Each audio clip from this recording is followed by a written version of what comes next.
Good afternoon, everyone, and thank you for joining us today. I'll take this opportunity to say the acknowledgement of country whilst we allow people to join the session, because I can see quite a number still entering. We acknowledge the traditional custodians of the various lands we meet on today and their continued connection to land, water, and culture. We pay our respects to elders past, present, and future. Okay. We do have some technical difficulties today with our software Demio. So I'm actually having to share my screen. So please bear with us today for any technical issues. All right. I might get things underway. So again, good afternoon, everyone. And thanks for joining us today for our 6th webinar of 2022. All of our webinars are specifically designed to assist support coordinators to provide the best services and outcomes for your clients. I'm Richard Socrates from Blue Chip, and I'll be your host again today. All right, sorry about that. There we go, first technical difficulty. Our topic today is supported independent living, aka SIL, SIL explained. We're going to focus today on client eligibility, the application process, and then what happens from there. This is part 2, as you can see there on the slide. If you missed part 1, which was an introduction to what is SIL, you can find it on our YouTube channel, which I will pop up on the screen a little bit later on. There it is, today's webinar. So just click on that and I'll take you to the YouTube channel. Today's webinar will run for around 45 minutes to an hour, just depending on how many questions we have. So we will have a dedicated Q&A at the end of the session. Okay, Jess Ford, our marketing manager, is here again today. I think she's on screen at the moment, just hard for me to see with the technical difficulties that we are having today, but she's behind the scenes throughout the webinar, keeping things running and keeping us on time. This may be our last webinar for the year, but so I just want to throw out a thank you to Jess for all her hard work in putting these sessions together. A lot does go into it, so thanks, Jess. Your screen should look like what's on my screen at the moment. With down the right side, you should be able to see the chat function. If you can't see that, click on the chat bubbles up the top there. Those 2 little speech bubbles, and that will open up the chat function. As I say, if you're having any technical problems, you can send a message on chat there. You can either private chat at Jess, or you can put it in the public area there, but just keep in mind we'll all be able to see your technical capabilities or difficulties. All right. Likewise, if you have any questions during the presentation, please type them into the chat function. Do it as we go. We may not get to the question straight away, but we'll definitely answer them in the dedicated Q&A at the end of the presentation. Finally, the recording of this presentation and any materials that we do drop in, we will provide you at the end of the webinar to the email that you use to register for this. All right. So again, today we are teaming up with Life Without Barriers, LWB, to present this webinar. LWB are one of the largest SIL providers in Australia, and it's great that they can join us and share their knowledge on this topic. So thanks to all the team that will meet shortly, but also all the team behind the scenes. If you don't know who LWB are, as I said, they are one of the largest, if not the largest, but they're a national provider of services in foster care, aged care, and disability. By 2025, LWB want to continue to be known for their great service, influencing systemic barriers and making an impact for future generations. And joining us today does contribute to all these objectives. So thank you for volunteering your time today. A little about Blue Chip. So we're a not-for-profit Tier 1 community housing provider, and we're one of Australia's largest providers of disability housing, SDA, Specialist Disability Accommodation. Guide You Home is our unique client-led 7-step process to help people with a disability find their forever home. As I always say, my advice, if you have any clients in your caseloads that you think are eligible or could be eligible for SDA, it's never too early to have a chat with us or any SDA provider. All right, our speakers today. It's an all LWB lineup. Joining us again is Jonathan Hodgson, Rebecca Yench, and fresh from holidays, and her first appearance is Alicia Larson. So welcome to the three from LWB, and thanks for sharing your time and wisdom today. Okay, as I mentioned, this is our 6th webinar of 2022. If you missed any of these, you can watch them. Jess did share that YouTube channel, so they're all there, or you can just search for Blue Chip in YouTube. All right, so here's what we're going to cover today. So we will just take a quick recap of SIL and what is SIL.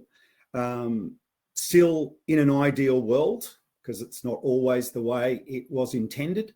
We'll take a look at the process, what we're calling bird's eye view of the process, and the end to end and what to look out for along the way.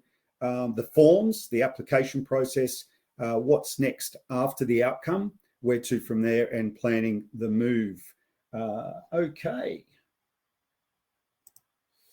I will pass you on over to Jonathan. So Jonathan, because we're having technical difficulties, just keep in mind, you just got to let me know when you want me to change the page. Over to you. Cheers, Richard. Thank you. So I couldn't find the mute button. So. Hi, everyone. I'm Jono. I'm the State Manager for Support Coordination in Tasmania at Life Without Barriers. And like Richard said, the first part of the session is just going to be a quick recap of SIL and what we covered in the last webinar. So we'll start, where did SIL come from? SIL is a product of the transition to the NDIS. Prior to the transition to the NDIS, the dominant funding model in disability supports was a block funding model whereby governments funded service providers directly with lump sum payments. With the inception of the NDIS and categorising of supports in the home, SIL was the category that most closely aligned with the block funding model. There is still, in my opinion, a bit of a hangover from the block funding model in a lot of SIL supports today. But less and less of providers, and most importantly participants, understand how they fit into the NDIS model. As support coordinators, this is hugely important to ensure that participants are getting what they need from their SIL supports and not the other way around. So what is SIL? The NDIS defined SIL as a shared living experience for people with a disability who have SIL funding in their NDIS plan. And as we discussed at length in the previous webinar, in my opinion, it's an unusual way to describe SIL, especially the word shared. We sort of spoke about that, and if you want to have a look, you can go back to the previous one. What's more important is what SIL looks like on a daily basis for the person receiving the supports. In reality, SIL is the direct support provided in the home to assist a participant with their daily life and activities. Through SIL supports, a participant has access to trained staff who will support them up to 24 hours a day, 7 days a week. Examples of SIL supports or supports a participant could receive in a SIL environment are assistance with cooking and meal prep, medication management, personal care, support with grocery shopping, assistance with daily activities, and the list goes on. SIL support should be flexible and delivered to suit the participant's daily needs. SIL is a core support and is outlined in the plan for the daily assistance with daily living category. And it's usually broken down into 2 parts. They're the regular and irregular SIL funding. The 2 amounts that are displayed in the core section of the plan, with the regular supports being the larger of the 2 numbers displayed. Often people understand what SIL is, but it's also important to understand what it isn't. SIL funding does not cover day-to-day living expenses. Items covered under other NDIS budgets, such as transport or other supplies that aren't related to your disability. For example, SIL funding doesn't cover rent, cost of buying a house or mortgage repayments, electricity, phone, gas, internet bills, food and groceries, home repairs, and other day-to-day living expenses. The best way to think of SIL, in my opinion, is it is not housing. It's the supports that take place in a person's home. The NDIS does provide funding for the physical home, and that's through SDA, MTA, STA. I guess that often one of the most talked about parts of SIL is the cost and the sustainability. And we touched on this quite a lot last time, but just to keep in mind, here's a few numbers on SIL in the NDIS. The current number of participants receiving SIL, 26,615. It's 5.7% of participants on the scheme, sorry. And the average plan with SIL in is 349,000 per year, compared to the average for participants without SIL, 39,500. That's a quick recap. Richard, could you flick over to the next one? So SIL in an ideal world, so obviously subject to the individual, but and because of that, it would be different. It was slightly different for every person. I think the most important thing that people can do as support coordinators should be working towards ensuring that everyone's SIL package is tailored to their support needs. In an ideal world, there's lots of different components of a SIL package and housing that a participant should have choice over. Having thought about it for a little while, the main ones are, and I've sort of broken it down into 4 areas, and they are the support provider, where the support takes place, is the support tailored, and finally, is the support shared? So firstly, the support provider. It's normally the case in the current NDIS market where the participant can choose the SIL support provider. In an ideal world, a participant should be able to work with their support coordinator to identify a range of different SIL support providers and choose which one best fits their need. The participant should be able to see what each have to offer and then purchase the service from them, from the one that fits their support needs best. Next is the housing type, and although it isn't directly funded by the NDIS like we spoke about, it is a big part of this. A participant should be able to find and secure a dwelling type that is in the location that they want, is secure and affordable. And obviously that's not always the case. And unfortunately, moving forwards, as the housing crisis worsens, this could become more of an issue. I think, Richard, you might be able to talk to that a little bit more if you can. Yeah, just on overall housing in Australia, and in particular, what I guess can only be described as a housing crisis. I mean, there's almost 9 million households in Australia, made up of families, couples, and people living on their own. When we consider this from a household income perspective, there are almost 1 million households that would qualify for social and affordable housing, plus another 47,000 people or families that are currently homeless. When we look at households in financial stress, this is where people are spending more than 30% of their household income on rent. That's considered that financial stress. There currently is 650,000 households experiencing this, and this number is expected to grow by 50% to over 1 million in less than 15 years. So you can see that the need there already is well, look at already. So today, with social and affordable housing, there's just over 400,000 of these homes that cater for a demand of around 1 million people or 1 million households. So it can be more than that in people, which means there currently is a gap of 650,000 households who have to seek other forms of housing. And this is where they may need to be, or they would be, in the private rental sector, a lot of them. And when you think about people with a disability, vulnerable people, put in the mix of the housing crisis, I think it's absolutely essential that we do our part. You know, I look at it from an SDA perspective, being an SDA provider. You know, if someone is eligible for SDA, well, they don't have to compete in this environment through social and affordable and also private rental. So I guess that provides some colour there, Jono, on you know, state governments, federal governments need to do more. Some states are, some states aren't, but something needs to be done. Thank you, Richard. And it's sort of, that does factor into how we're linking it back, is that people are quite often not getting to choose where they live, or is it the right housing type, and then from there, is the SIL support appropriate? So that's sort of how it fits into everything. Sorry, I'll get back on track. Thank you, Richard. So get on to tailored support. So once a participant has identified a SIL support provider and is in the accommodation they want, the next thing they should be able to do is work with their support team to best utilise their SIL funding to suit their day-to-day needs. An example could be planning daily activities that require a change in rostering. And I think SIL providers are getting better at this. In an ideal world, SIL providers would be sitting down with participants, weekly to ensure they're getting exactly what they need from their SIL support. And that's obviously the space that the support coordinator can work in as well. And finally, in my opinion, I think it's the opinion that I share with many participants and probably a fair few people on the webinar here is around sharing accommodation. In an ideal world, participants would have the choice if they wanted to live with other people or not. However, as we know, this is restricted by the way SIL supports are funded.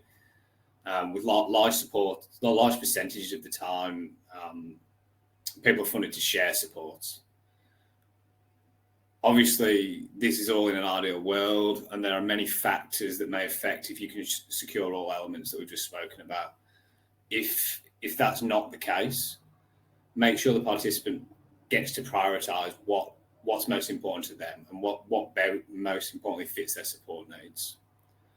And just before I pass over to Alicia, something that I think is really important for everyone involved in the NDIS to understand is that the NDIS has required a change in perspective for all those involved with it. We hear all the time about choice and control, but still see providers trying to dictate terms to participants. And once the NDIS, a few years ago, the NDIS model was sort of framed to me very simply by someone. And they said, remember when you're working with a participant to get supports in place, they are a consumer. They're purchasing a service.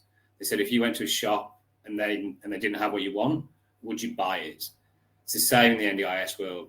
Don't let providers sell a service that the participant doesn't want to buy. Cheers, Richard. Thanks, Jono. I'm Alicia from New South Wales. I'm the Program Manager for New South Wales Support Coordination at Life That Varies. So I'm going to go over a little bit of a bird's eye view of the process of gaining SIL for a participant. So it can be a very involved process and can be different for each individual. It's a challenge to describe each scenario as it can be so different. So we're going to try and keep this chart as simple as possible, yet show some complexity to the process. So starting with the general flow of the process, there obviously needs to be a goal in the plan for the participant. If it's not yet identified, you need to identify what that goal looks like for the participant, as Jono mentioned, around what does that ideal world look like for that person, and where do we go from there. So it's gathering assessments from the occupational therapist involved in the participant's life, and maybe identifying an OT that has significant background in SIL functional assessments. So it's not just a standard functional assessment, it would be directed at SIL itself. You may gather a statement from the participant and their informal network of support and any risks in their prior or current living situations, which will really identify those ratios of support you need for the participant in their SIL. So that it doesn't mean just gathering reports from the OT. It would be a physiotherapist, a GP, psychologist, psychiatrist, any other informal network or allied health support specialists. All those reports are really, really important to provide to NDIS, because you need to remember that you're going into this plan review to a planner who has no idea about this person and they don't know any background on the participant. So you and the network of supports may know them very well and understand what support they need. However, you need the supporting documents and evidence to provide to them to get the best outcome. So this process in itself can be quite a lengthy process. Sometimes it can take from a few weeks to a few months, depending on the complexity of the participant and also I'm sure everybody is experiencing at the moment long wait times for therapists, depending on the area that you're currently in. So that means you'll be putting in a change of situation for your participant if the goal has been identified. And you can place the housing goal in the plan.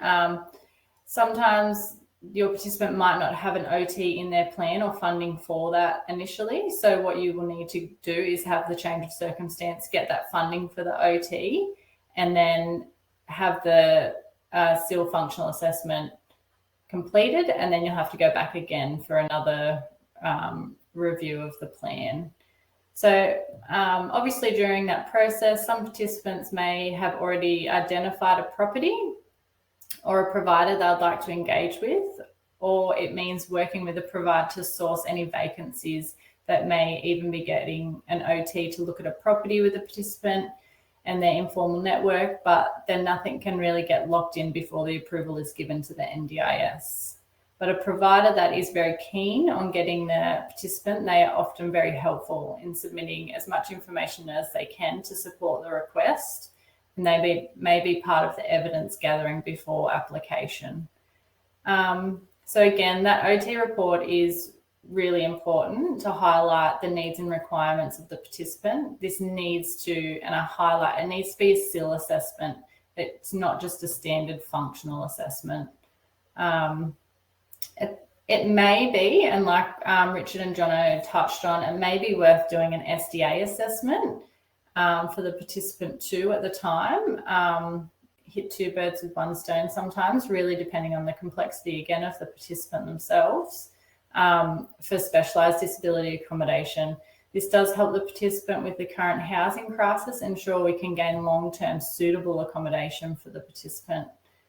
The success of the application really comes down to the quality of reports. I've known OTs that are great at their role as an OT. They might be really good at scripting wheelchairs or great with mobility plans. However, they're not strong advocates in the way of writing a report for a SIL submission. So you need to be very mindful of who you get to provide or to conduct the assessment for the SIL submission application. And that would provide the best positive outcome for the participant. Then we submit. While we're waiting for the approval, you often may continue to look for providers or engage with different providers to see what their capacity is. And yeah, I think it's really good to get a participant statement from the participant themselves. It gives the participant a way to express why they feel they require this level of support and ensure everyone has a clear idea of what is at the centre of this process. And that, again, is the participant, and giving them a voice and some choice and control of what they want to do with their life. So gathering some risk assessments also, like around incident reports or any allied health reports. Without these, NDIS find it difficult to fund such high level value plans with limited evidence. The home and living request form. So it's generally filled out by someone who knows the participant very well. It's really important to provide as much detail as possible on the participant's worst day. We need to capture a really good picture of why they need these supports. A change of situation is often filled out by the participant or their nominee with the support of the support coordinator. And of course, both will include information from the OT report. So that home and living request form needs to be a really, really strong document and provide as much evidence and support to get the right ratio in your SIL funding. So then we'll just go to, where am I up to now? I've been talking. Identifying providers. So you can do like local searches, which I think you may have touched on in the last round. So you could go onto like websites like GoNest or Housing Hub. And if there's anyone in the chat that would like to add some suggestions of where people can look, please feel free to pop them in the chat for everybody. So you can get some other ideas of where you go to find out like local SIL providers or larger organisations, or what's vacant at the moment. So then also environmental assessments can be done on the property. You might just get the OT to just briefly look over the property to see if it's suitable for the participant. And then once the funding's approved, they would do a full environmental assessment. And that can also be combined with the psychologist if required, if you're looking at maybe more of a complex participant with like a robust build or whatever that may look like. So then we kind of get to the approved stage. And then we talk around like board and lodgings. And this can vary from provider to provider. So there's no real set mark of what providers are going to be requesting from a participant. So that would be a deep conversation that needs to be had with the provider themselves, the participant, and their guardian, or if they're with the public guardian or the trustee and guardian.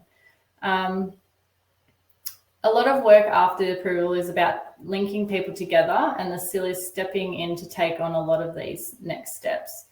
For quite complex cases, you may have transition planning meetings long beforehand and then regularly after that to make sure everything is going well. People are getting a level of funding, and now the SIL provider has to make the roster of care work. And to be honest, you don't get a lot of say now once the roster of care is being delivered, which is a bit unfortunate. Like we were saying, in an ideal world, you would be able to choose a lot more of who you get to live with or how you go out every week. Like Jono said, you would be, at the end of every week, decide that you want to do something different the next week, but it is a little bit more constrained with the changes that NDIS have made and the decrease in funding for SIL. And if it isn't adequate, you go back and request a review of a decision. So to increase their care needs. But to do this, I would heavily suggest that you gather as much evidence as possible. You can't go back with the same evidence you went with initially. So it would be gathering incident reports, risk assessments. Maybe that OT report you got wasn't as great as you initially thought. So is it engaging in another OT to really build up that supporting evidence to increase the funding amount? And there, I think that might be it. I don't know, have I missed anything that you can think of, Richard or Jono or Beck? But if you do have any questions, just pop them into the slide there for that. But yeah, I'm on the next slide now. There are a couple of questions, but we'll get to those in the dedicated Q&A. Okay. Yeah. Okay, so this part's just the application process, which it's pretty standard. There's just, you need to know about 3 forms, and they have changed their names a few times. So we know how NDIS love to change names of forms and generally don't let us know half the time either. So just so you're across the current name of each form, we need the supporting evidence form. So that's the home and living form.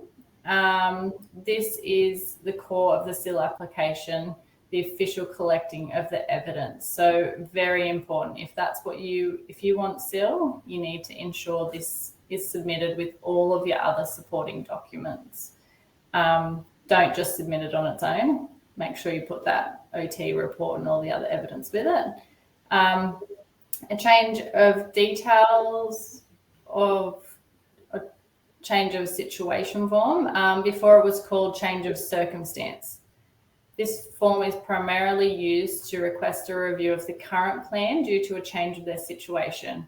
which in this situation would be they now need SIL if they didn't before, or they could possibly have SIL and their support needs have increased. So you would need to put in the change of circumstance. Request for review of decision form. Now, then you went through the review application process. They said no, then you need to request it again. So that's when this used to be called request for a review of a reviewable decision form, which is a wordy word type of form, which is ridiculous. So I'm glad they changed that one. So it's used when you don't agree with what was funded. This can be done within 90 days of the plan being approved.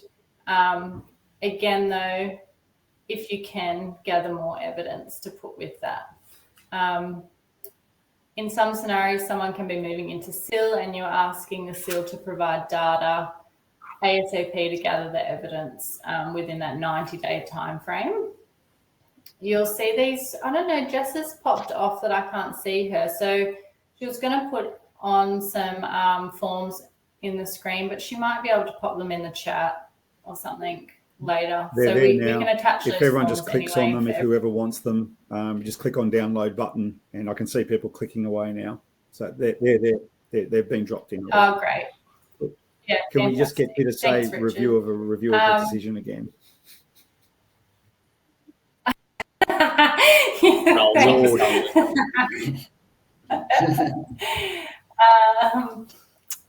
Okay, so yeah, make sure that the evidence is provided in the home living document, provides a really clear outline of what the participant can look like on their worst day. If you highlight them on their best day on the form, you are only putting them at risk, essentially, to be rejected of what they actually need. It can be uncomfortable to talk to a participant, especially with a family member, about their worst day, and they can be embarrassed to talk about issues that they are having or trouble. It could be whether it's sexualized behaviors, broad psychosocial, it could be anything, but it could also come down to cultural. So you really need to, I think, give the family or the participant time to process the situation that they're currently in, and need to be really sensitive. Yeah,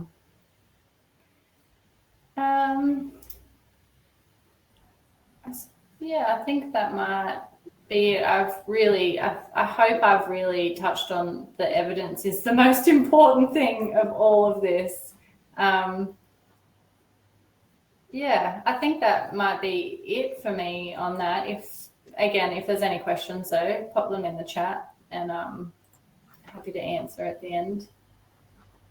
But yeah, next slide, I'll hand it over to Beck.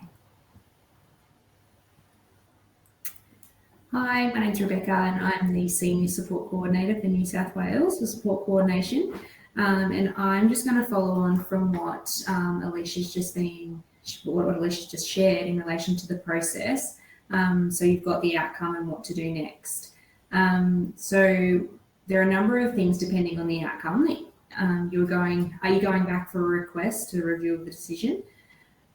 This may occur if you've been advised that the review was not in the favour of SIL, or more evidence might be required. There'll be a number of different things that might be requested, more report, more evidence, those types of things to change the outcome of a second review.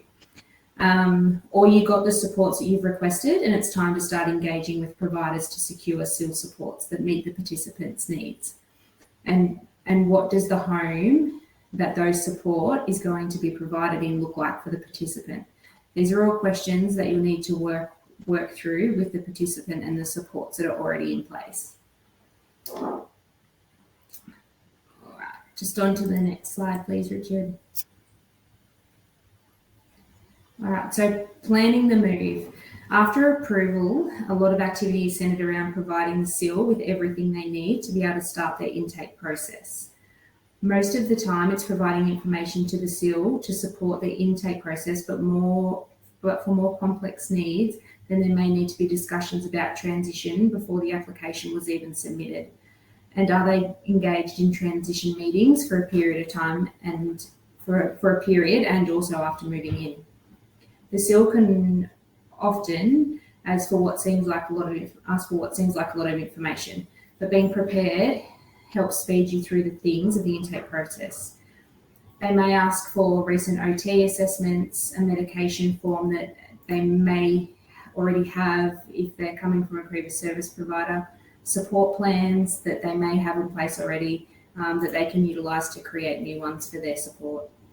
The biggest thing is so the new service provider can make an informed decision on whether the participant is the right fit, to have the trained staff to provide supports required, and to discuss any assistive technology that the participant is wanting to access for the support that they need, including assistive technology that they might already have that they're wanting to bring into that SIL support. A good SIL is always going to spend time making sure that the home is a suitable place for the participant to move in, and try and avoid scenarios where someone moves in and your participant or another housemate might not be the right fit and they don't get along at all, and it's just not a happy place for your participant to be. Providing the right information reduces these risks and allows for a really informed decision, whether behavioural or medical. Participant matching, and this is a tool that a lot of SIL providers will use to make sure that providers are making the right decisions on putting who with who in SIL support situations, and making sure that they have the trained staff to be able to provide the support to that person. They will, in this process, will identify their requirements and ensure that they can be covered in individual that might have high intensity supports. For example, they will obviously need more than just your one-on-one supports. They might, be a 2-to-1 support. So those types of things will become evident with matching tools. And just on to, and after the transition, Richard, thank you. After the transition, a few things you need to action. Does the funding meet the needs of the SIL support? Are you submitting a request for a review of the outcome made after you have transitioned into SIL? Sometimes this can happen after you've transitioned or during that transition process, and it'll occur if you've received a funding amount that doesn't meet the needs of the participant. A request to review the decision made in regards to SIL will need to be submitted to request an increase of funded support, obviously. Evidence, again, will need to be provided, and it'll be additional evidence this time as to why that funding that was allocated initially isn't meeting the needs. If the funding does meet the needs of the support required for the participant, you will have general tasks to complete. In regularly checking in with the participant and their nominee to ensure that they're happy with the supports that they're receiving and that they have in place. Request feedback from the provider to gain an understanding of how the provider feels the support is progressing during and ongoing throughout the plan period.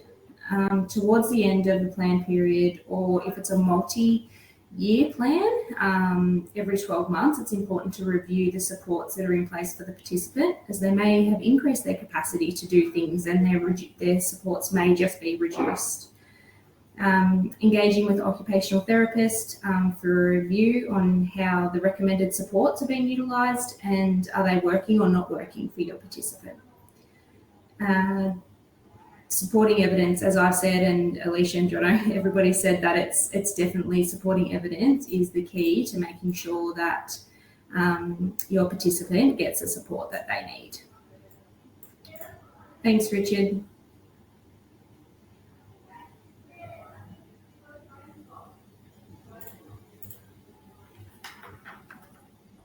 Sorry, I couldn't get the mute button again. Thanks, Beck. Just a quick recap now of things that have been covered in today's session. I think importantly, as Alicia outlined, everything has to start with a housing goal. You need to get the housing goal into the plan because you need to link all funding back to that. Examples of a housing goal could be as simple as developing independent living skills. But once you've included that, you can start the ball rolling with all different aspects of securing SIL funding and then beginning the supports. Secondly, gathering evidence. This is different for everyone, but equally as important for all people trying to get SIL. It's essential that you have the evidence to properly identify participants' support needs. And as discussed earlier, it's important to highlight a person's support needs on their worst day. Like Alicia outlined, be sensitive. People may not feel comfortable talking about what those days look like. So build a relationship with them to make sure you can get that information and they feel comfortable giving it to you. On that, make sure you've got a good OT who can both understand a person's need and write a report to best secure the funding. Quite often, and I'm sure we've all come across some OTs and all allied health professionals that are fantastic with participants, but the reports don't quite marry up to the work that they are doing. So make sure you do have one that can do both of those things. Be aware the process can take time, and it's important that you plan for that. There's wait lists, time for reports to be developed, and then the time it actually takes for the agency to assess things. So you'll often find that you're talking to SIL providers to identify vacancies and beginning the process a long time before the participant has SIL funding approved. Building that relationship is essential, and quite often a good relationship with a SIL provider will mean they'll assist you with the evidence gathering and become a helpful asset in the whole process. Ensure that all the relevant paperwork is completed when you do your submission, so you can avoid the agency bouncing anything back to you. Don't give them any reason to bounce things back. Before you submit, read through all the evidence, make sure it all points to the same outcome, and make sure it supports the needs of the participant. It might not be the outcome that the SIL provider's after, but that's not where we're there to get the best outcome for the participant and make sure all that evidence points in the same direction. And finally, once approved, most of the time, everybody, so all implementing providers, they should already be linked in and working together. But if they're not, it's the support coordinator as well to connect them. Then really it's facilitating the change into the house. And once they're settled in, the role moves to monitoring and preparing for the next review. And that's a quick summary of everything that Alicia and Beck have covered off. All right, thank you. And we will go just before we go to the Q&A. So if anyone's got questions, please pop it in the chat. I know there's 7 there, and we're going to get to all those 7 and try and answer those for you. At least, if nothing else, we'll give you everyone's opinion here. We do have, I just wanted to let everyone know that maybe in and around the Brisbane area, so there's a suburb called Oxley. This is a building that we have, Blue Chip has. There's 10 apartments. We only have one vacancy left. It's a 1-bedroom, high physical support apartment. Yes, that is very difficult to get that funding. We all know that, or anyone that's been involved, it is hard to get that funding. We're a not-for-profit. If you don't have that level of funding, you may even have fully accessible funding. We're happy to consider it. We have done that for other people that are living in this building, because there's 10 SDA. They're all 10 SDA apartments. So as I say, all 9 are gone. We've just got 1 left. And if anyone is interested, please let me know. We will accept lower for the right client. We know how difficult it is, and we just don't want people having to fight the NDIS while they may be in a inappropriate housing. They can move in here. If they want to fight it, they can. If they don't and we accept it, then they can stay there with that lower level of funding. So please reach out to me or to where you registered, which is my email. So we've got a Brisbane office, but just reach out if you can. All right, let's move into the Q&A. So first question that was from Alicia. Do participants need to go through a housing provider, or can the support coordinator organise housing provider registration needed? So I think I'll have a crack. No, the support coordinator can find accommodation, if I'm reading that right. Anyone? The support coordinator should be quite heavily involved in the process. Yeah. I would think. If you're a housing provider, so if you're an SDA housing provider, yes, you need to be registered. I think there's a question further down about SIL and providing SIL. So we'll get to that one then. But I hope that answers that, Alicia. So you can find, private rentals or SIL housing. You can find housing wherever, really. Correct me if I'm wrong, anyone? Yeah, you could look It's at. got to be suitable. Yeah. Like social housing. Yeah. Community We've got housing. 800 social and affordable houses that Blue Chip own outside of SDA, and it's about 40% of those people on the disability support pension. So they may or may not be on the NDIS, but they are receiving the DSP. So that's an option as well. So Rosalind said, is there much difference between SDA and a SIL assessment? So I've seen the OT reports where it is covering the SIL and the SDA component within the one report. I guess from a text perspective, obviously we're looking at supports for SIL and the client's needs, but then you've got the housing, which is the SDA component. And so they're looking at it through those different lenses, I guess. Anyone want to add to that? I don't look at a lot of OT reports in what I do. I think, so maybe to talk about the 3 OT reports that were sort of discussed. So there's like the functional capacity, and I'm sure most people would have seen a functional capacity. And it's, correct me if I'm wrong here, Leish, but it's that assess someone's functional capacity, but not necessarily specifically to their accommodation needs and the breakdown of the day. Yeah. The SIL assessment would do that. So it would work on a similar basis, but will be focused around what's best in that home environment, and would highlight that, which would then be the evidence for the SIL application or continued funding.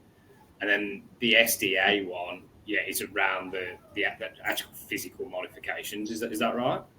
Yeah, the bricks and mortar of the property, what that would look like for the participants. So whether it's the categories, and Richard, maybe so you you've wanted got to go the over the building categories type, which is a house, like a group home, up to 5 residents, right through to 2 residents. So it could be a house, group home, house. Villa, duplex, townhouse is all part of one line item, but obviously they're going to look a little different because townhouse will generally be first floor, which won't suit a lot of people. So you could look at a villa and also a duplex, like a traditional duplex. And then you had apartments like what I showed you the photo there. So that's the building type. So the OT will say, in their opinion, based on their assessment of that client, we wouldn't put them in an apartment because they may have absconding or they may jump off balconies. So don't put them in a townhouse and don't put them in an apartment. I mean, it is actually a real example, but it seems extreme, but it is a real example. Yeah. And then you've got design category, and there's 4 different types of design categories. And this is more around the disability, around that functional impairment and or support needs, so very high support needs. So you've got improved livability being sort of, I guess, the lowest modification to a house, fully accessible and high physical support, so wheelchair accessible, no steps. But the difference with high physical support, really the main difference between high physical support and fully accessible is you need ceiling hoists in the house, so you need reinforced ceiling. So again, it modifies the building, but it's purpose built. And then robust is for behaviours of concern. So you're building the house with tougher materials. You may have your different types of materials that can withstand someone's punching things, or so more robust design. A whole bunch of things. TVs can be put behind perspex, so they throw something at the TV. Obviously, the TV is not broken. The perspex can withstand something being thrown at it. So they're the 4 design categories. And the OT will say, based on incident reports, based on behaviours, based on diagnosis, all those things, they put recommendations and justify those recommendations. As part of that evidence is you want to show that they have done these things, not the OT. And you see it all the time in OT reports that I'm going to say get rejected, or their recommendation doesn't stand with the agency. It's because they're saying could do or may do. they're looking for Yeah. evidence base that they have done, because it's a very expensive it's very expensive to yeah. Yeah.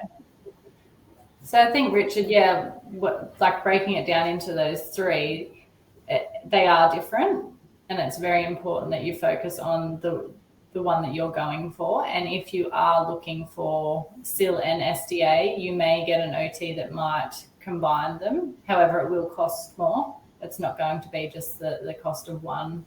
They'll increase that. But yeah, SIL and SDA Cool. are different. Thanks. All right, next question from Jackie, and Veronica has taken a stab at answering it, and I think she's probably right, but let's see what you guys think. If a participant has just received for the first time 1 to 3 SIL funding, and it's the first person to enter a property, how is the cost of the one-to-one support paid for? Will the NDI adjust the funding?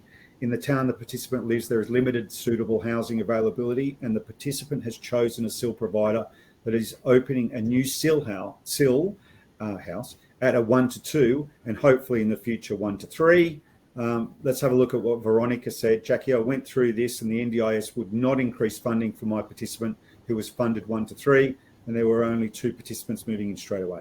The NDIS stated it was up to the SIL provider to cover the shortfall until a third person moved in, and I think that's the right answer. I mean, it's unfortunately, as wrong as it seems, that the SIL provider is stumping up for that, or taking the hit on that third person.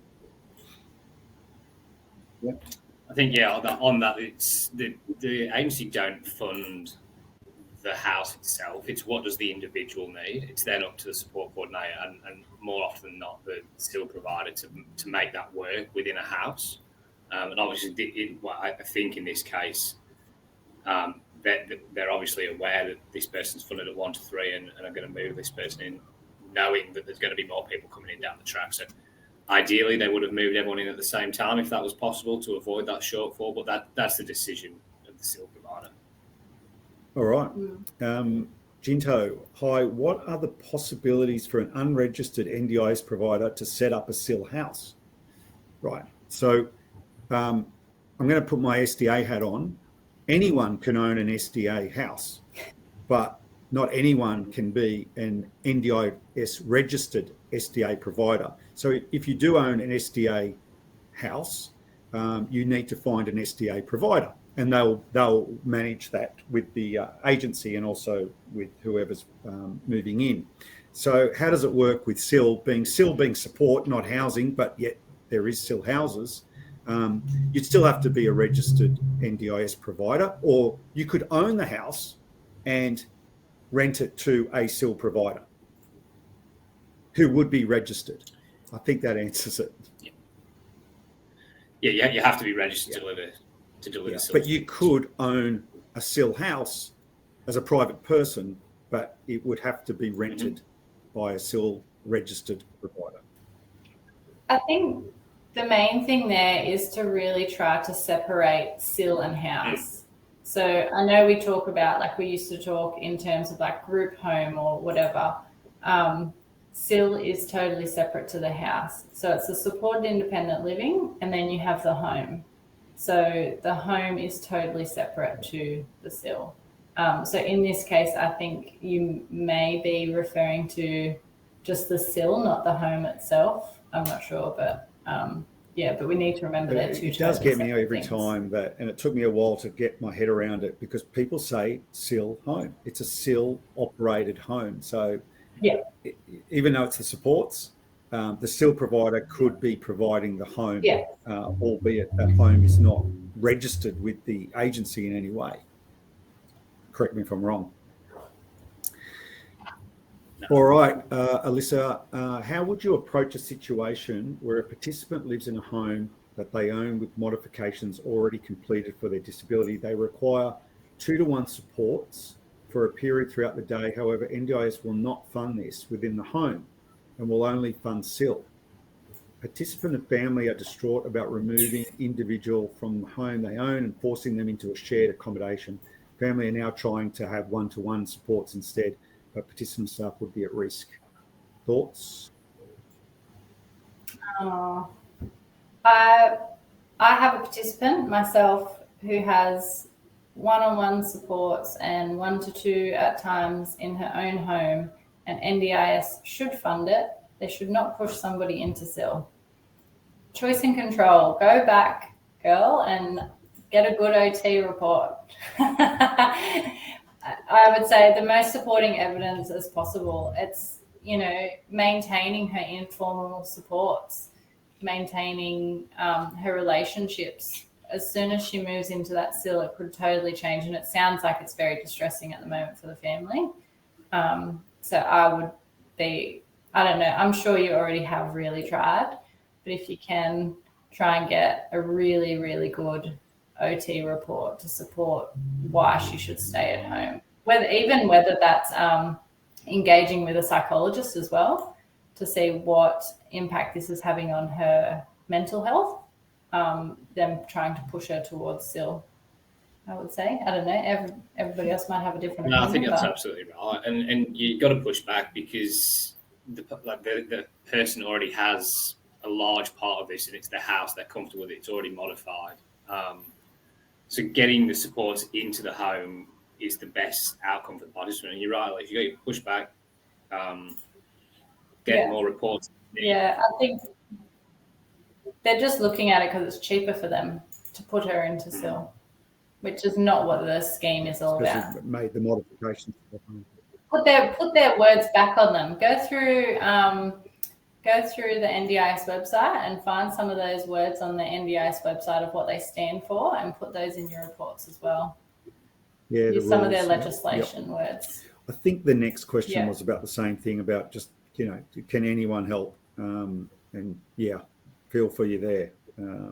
Hopefully it gets worked out. How to find a SIL provider in my location? Well, I think we talked about that. There's GoNest, there's Housing Hub for a Home. What do you do, guys? Google SIL provider. I think it's networks. I mean, so I'm down. Yeah, I'm down in Hobart. It's who you know, and it's that local network. I didn't even realise that some of these websites existed until we were talking about them a few weeks ago. It's got to be specific to where you are, what works in the local area, and it's all about getting out there and networking. Yeah, ask other support coordinators. Yeah, I mean, most will have their select few of who they think works, or you've got to offer obviously choice and control. So you might have 3 to 5 that of all different types of services, whether it's a plan manager or a SIL provider. So yeah. How do you sort out the wheat from the chaff when it comes to OTs? Is there a forum or guide to get this information? And how does a layperson know if the contents are persuasive or enough? Contents. Word of mouth, I think. And I mean, as you go on, you just really realize what a good OT report looks like and what a bad one does. But I have come across some that they don't even mention restrictive practices in the report. So really it's up to the support coordinator to read through that report and know your participant really well, so you know if that report is providing enough evidence. I think there's a session or a webinar on that topic that I think we need to cover from a support coordinator's perspective, that what does make a good OT report and what doesn't. Because at the end of the day, you guys are the ones that generally will be submitting it. So you want to make sure you've ticked all the boxes as best you can, so you get that outcome, the right outcome. So we might look to do that, if not this year, next year. Anyone else want to make a comment on that one from George? I think Alicia's covered it off there, but I guess another way to look at it is if you have participants that have had good outcomes, find out who their OTs were, and look what their reports are like, and speak to people in your teams. And so if, again, like, you don't have to have the same OT as that does their mobility plan. You can have another OT do the SIL report as well. So, cool. The roster of care, who completes this and at what stage do we need this?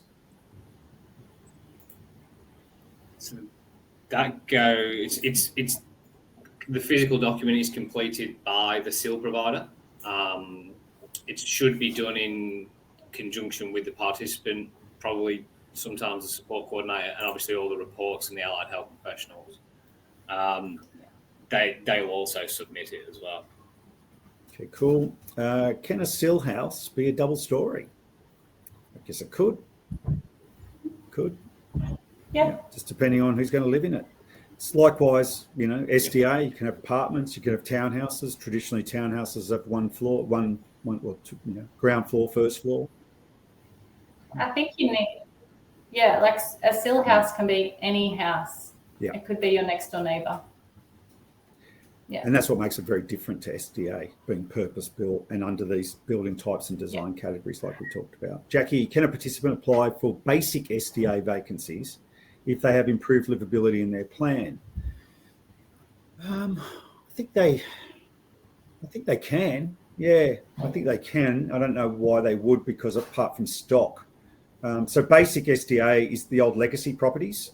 So it does not qualify. What basic means is it's legacy. So it wouldn't qualify under what they call new build SDA. So that's at a right classification, building classification, right SDA specifications.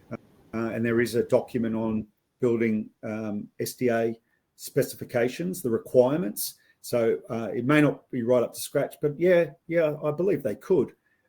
You know, just because they have new build, that's improved livabilities, the design category, they could still go and live in a SIL house. Why they would want to probably doesn't make sense. However, they may not have the choice because they can't find an improved livability under the new build SDA home because there may not be the supply. So they may move back into basic SDA. Likewise, they might move into a SIL house. It's not going to be to the specifications of improved livability, but they could, in my opinion. John, is it rock? Is the rock compulsory? It is for SIL, isn't it? Is that? Oh. You have to have one to get the ratios and the funding. Slight changes to that these days, or not? You know, this sort of new thing that started happening. Well, you don't need to resubmit a rock if nothing has changed for the participant. But if it's at the initial stages of entering SIL, you will need one. Otherwise, NDIS don't know what type of care you're after. Okay, cool. Yeah. So I think jumping to Catherine. Yeah, sorry, I didn't see that. Around the rock, who completes this and at what stage? Yeah. So if it's a new participant into SIL, that's at the initial stages when the property has been identified. And you can submit that with all of your evidence if you've identified a property. However, if you haven't identified a property yet, that rock may come after the funding is... Well, how do they put it in the plans now? They put it in the plan as like just an item there, but there's no funding attached to it until you receive a roster of care to know what the funding looks like. If you can be approved for SIL, but and then not necessarily have a provider to go to. But it's a goal in your plan. Yeah. All right, that's Catherine's question. I hope that answered you, Catherine. The last one from Shabir: Do we need any council approval for SIL? Well, it's just like Alicia said, it's just an ordinary house. It could be a house in your street, could be used as a SIL house.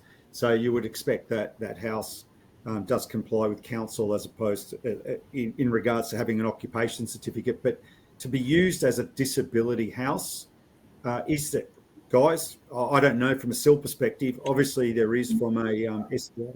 I think you might need something. It depends on maybe who's on the lease of the property. And I think it would become a work site as well, so there'd be regulations around that as well. So that's not, I'm not sure on the...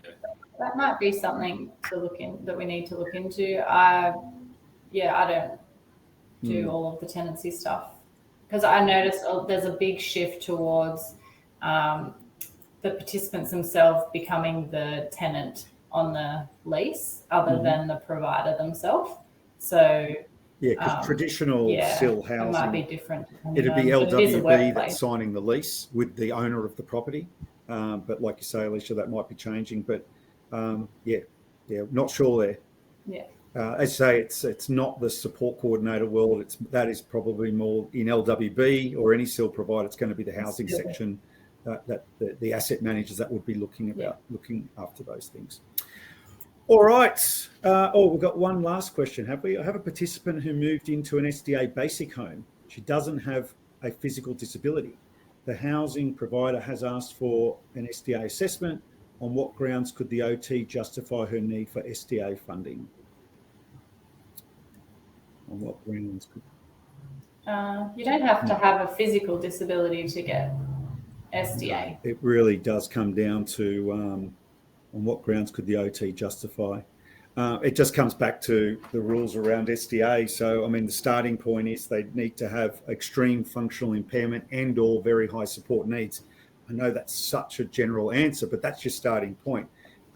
Keep in mind that out of the 500,000 people that are participants in the NDIS, only 6% of those, it's actually less, currently are eligible. So that's based on that principles of, or that rule of, very extreme functional impairment and or very high support needs. Sorry, Francis, I can't really help much more than that unless I understand the client. Yeah. I would, going back to like finding that right OT, because a lot of it's focused on that, ask the questions before you accept support from OTs. Ask the questions, how much background do they have in SIL or SDA, before saying, yes, I'll go with you, before they complete the assessment and waste all your time. Because if they can't really answer some of your general questions, I would assume they can't provide a good report. I think that's a sort of space that, because quite often there's big wait lists, people may just go, I'll go with this person because it's going to be quicker, but really that's going to be detrimental in the long term. It might be worth waiting another 4 weeks to get the right OT. So just keep that in your minds. And be mindful, like we're so different now in the, like post-COVID, people can do things virtually. They can do assessments from afar if that's the case. So don't be scared to look elsewhere other than your local area. That's good advice. All right, everyone. Well, we're 8 minutes over. Thanks to everyone that has stayed on and asked their questions. Thanks to our panel. Thank you, Jonathan, Beck, and Alicia. Thanks, Jess, in the background with our technical problems. You've done a great job.